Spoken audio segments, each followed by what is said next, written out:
Hello student, welcome to my channel. Today we will discuss the Hamlet play and it was written by William Shakespeare.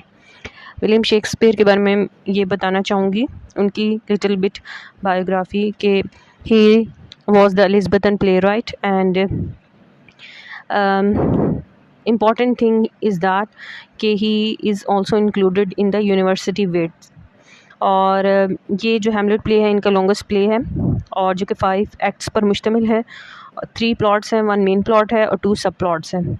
अब यहाँ पे एक चीज़ important note करने वाली ये है कि शेक्सपियरियन जो tragedy is quite different as compare to the Greek tragedy, because Greek tragedy में 2 इम्पॉर्टेंट चीज़ें आप ऑब्ज़र्व करेंगे शेक्सपियरियन में और ग्रीक ट्रेजेडी में।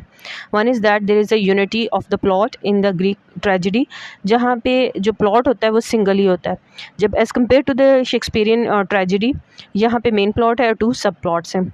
सो यहाँ पे आपको कोरस नज़र नहीं आएगा और यहाँ पे मुख्तलिफ करैक्टर्स के आर्गूमेंट्स के थ्रू एक कॉमिक रिलीफ पैदा करने की कोशिश की जाएगी। एक और इम्पॉर्टेंट चीज़ मैं बताना चाहूँगी कि मुख्तलिफ पॉइंट ऑफ व्यू से कि जो हैमलेट प्ले है we can say it's the tragedy of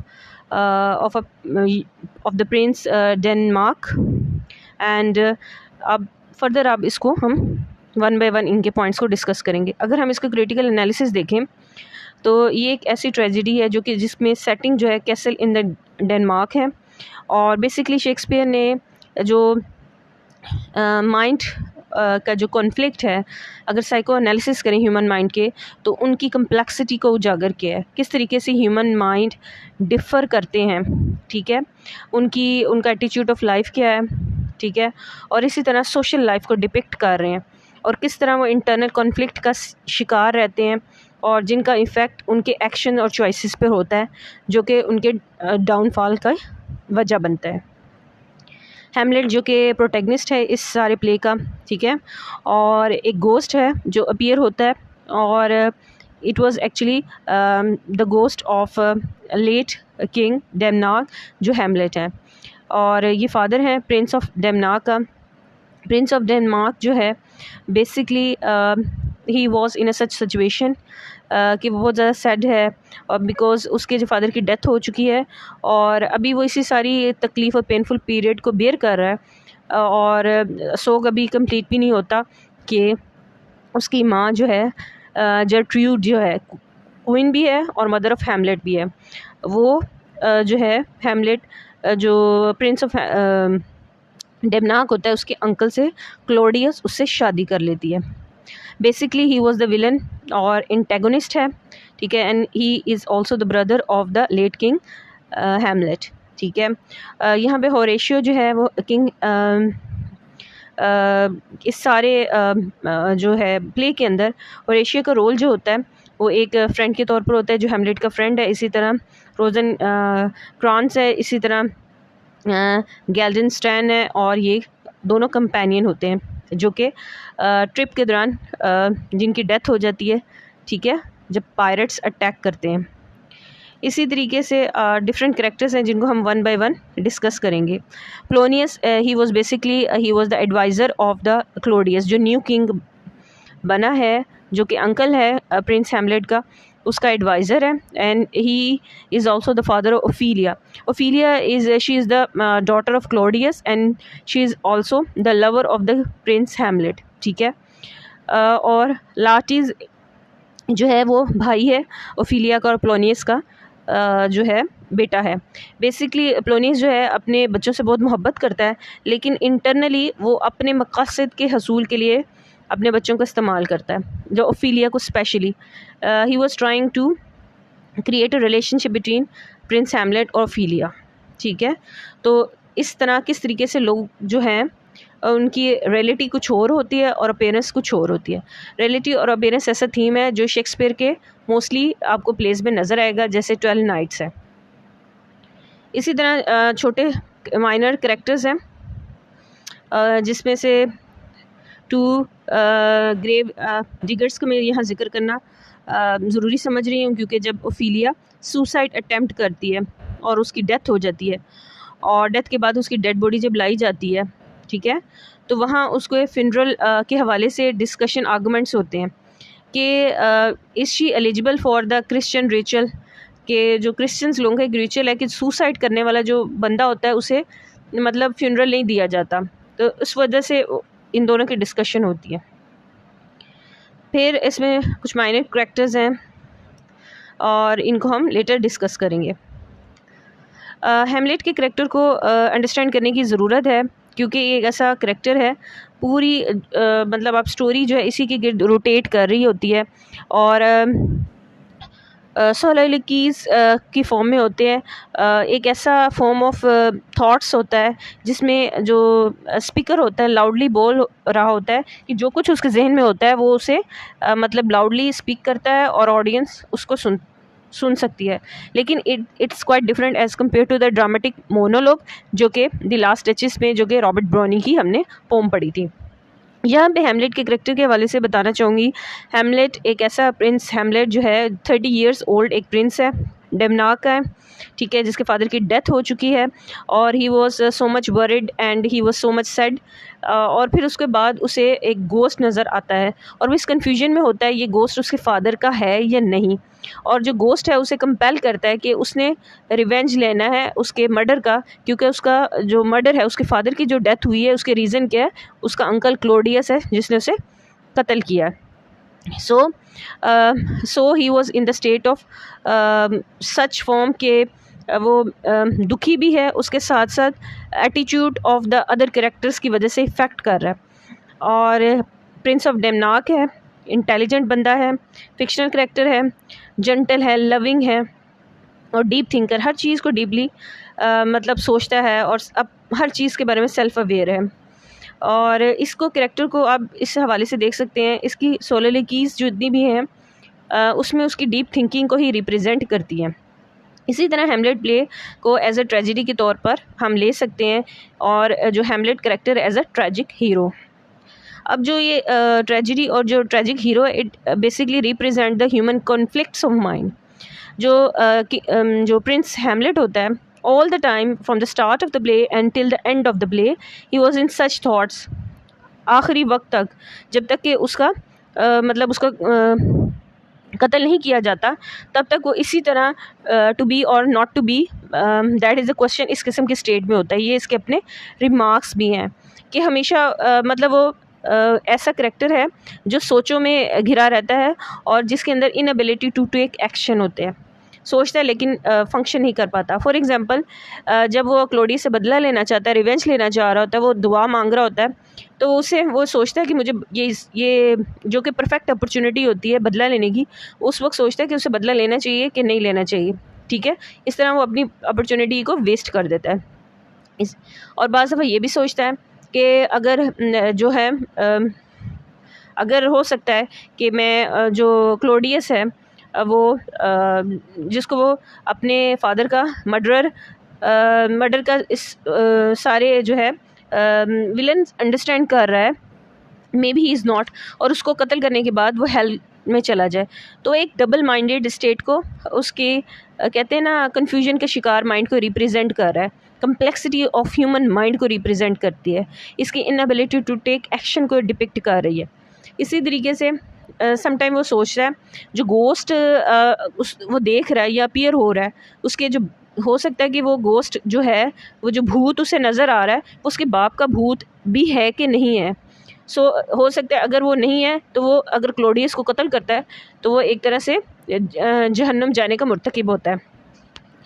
इसी तरीके से ये सारा जो tragedy of the tragic hero of the Hamlet जो है डिपिक्ट कर रही है एटीट्यूड ऑफ लाइफ को, मुख्तलिफ करेक्टर्स के, हैमलेट के, ओफिलिया के कम्प्लेक्सिटी ऑफ करेक्टर को रिप्रेजेंट करती है। एक ऐसी बेटी जो कि ओफिलिया, जो कि अपोलोनियस अपने बाप के कहने पर उसकी तरफ अट्रैक्ट होने की कोशिश करती है, लेकिन उसे नहीं पता होता कि वो बेसिकली अपने फादर के कहते हैं ना एम्बिशंस के लिए एक आप कहते हैं इंस्ट्रूमेंट के तौर पर यूज़ हो रही होती है। इसी तरह अब किसी भी ट्रेजिडी के अंदर मुख्तलिफ चीज़ें होती हैं जिसमें एक फैटल फ्लाज होते हैं जो कि रीजनिंग बढ़ते हैं किसी भी करेक्टर के डाउनफॉल का। यहाँ पे जो है करेक्टर हैमलेट, उसकी जो बेसिक रीजंस बने उसके डाउनफॉल की, उसके एडवर्सिटी का रीज़न ये बना कि इनएबिलिटी टू एक्शन, हद से ज़्यादा सोचों में गुम रहना।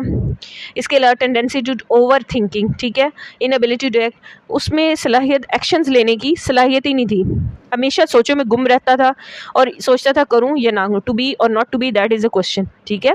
तो इसके अलावा उसके अंदर जो इंटरनल कॉन्फ्लिक्ट्स चल रहे थे वो रीजनिंग बने। अगर हम इसे पूरे प्ले को देखें तो इसमें जो सेंट्रल थीम बनता है वो रिवेंज का थीम बनता है, जो कि रिप्रेजेंट करता है एक कंटिन्यूस स्ट्रगल को, जो कि हैमलेट की सिर्फ बाहर ही मुख्तलिफ करेक्टर्स या विलन के साथ नहीं चल रही स्ट्रगल, उसके इंटरनली भी चल रही है, उसकी एक जंग है, टग ऑफ वॉर चल रही है उसके माइंड और हार्ट की।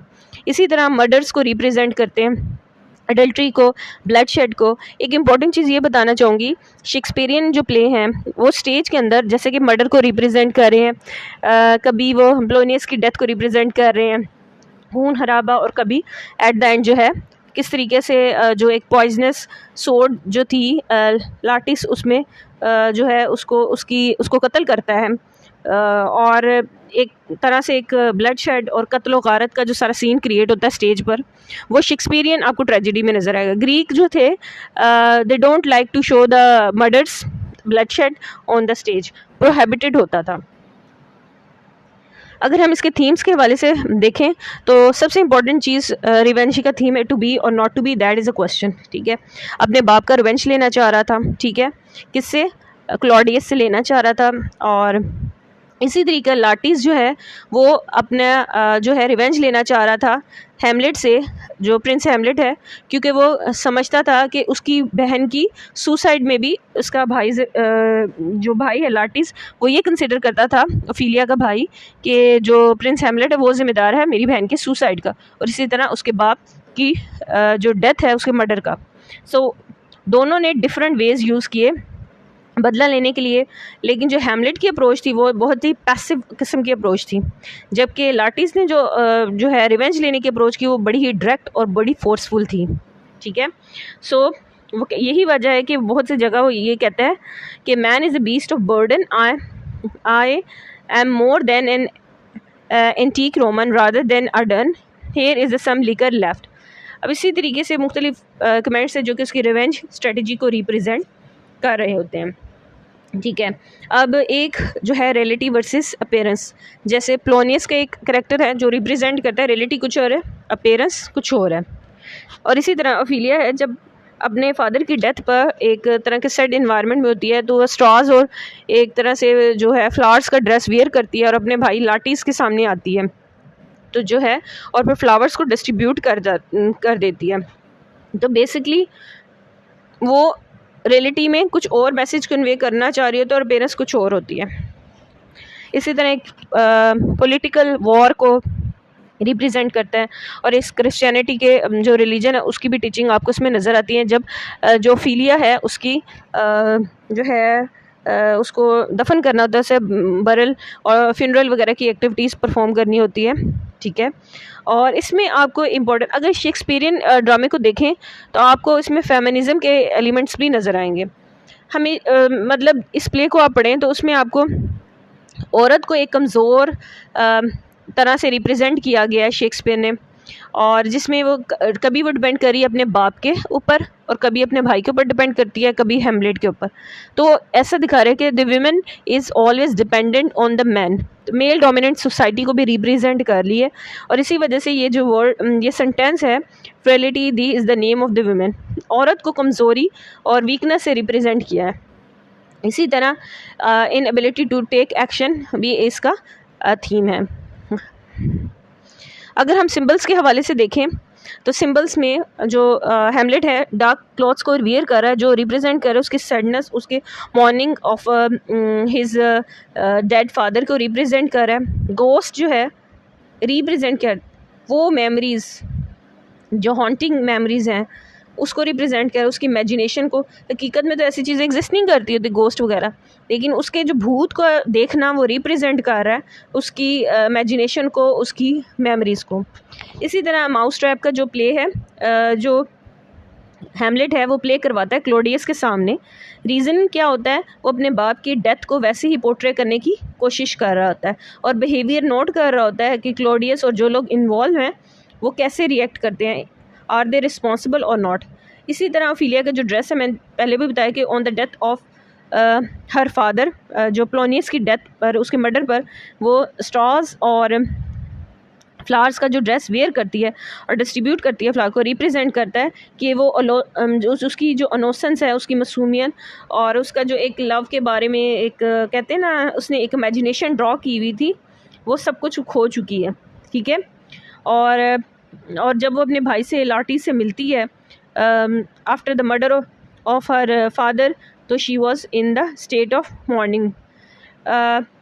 इसी तरह स्कल ऑफ यॉरिक की भी एक एग्जांपल है। स्कल रिप्रेजेंट कर रहा है कि ह्यूमन बॉडी, ह्यूमन बींग्स की जो बॉडी है, जब आप उसे दफन करते हैं तो वो ख़त्म हो जाती है। तो बेसिकली वो ये रिप्रेजेंट करते हैं मोर्टेलिटी। ह्यूमन बींग्स जो हैं दे आर मोर्टल, उन्हें ख़त्म हो जाना है, एवरीथिंग विल बी वैनिश्ड। सो ये उसको रिप्रेजेंट करता है। सो this is all about the Hamlet as a tragic hero or the Shakespearean tragedy. I hope you understand this lecture. In case of any query, you can note down in the comment box. Thank you very much.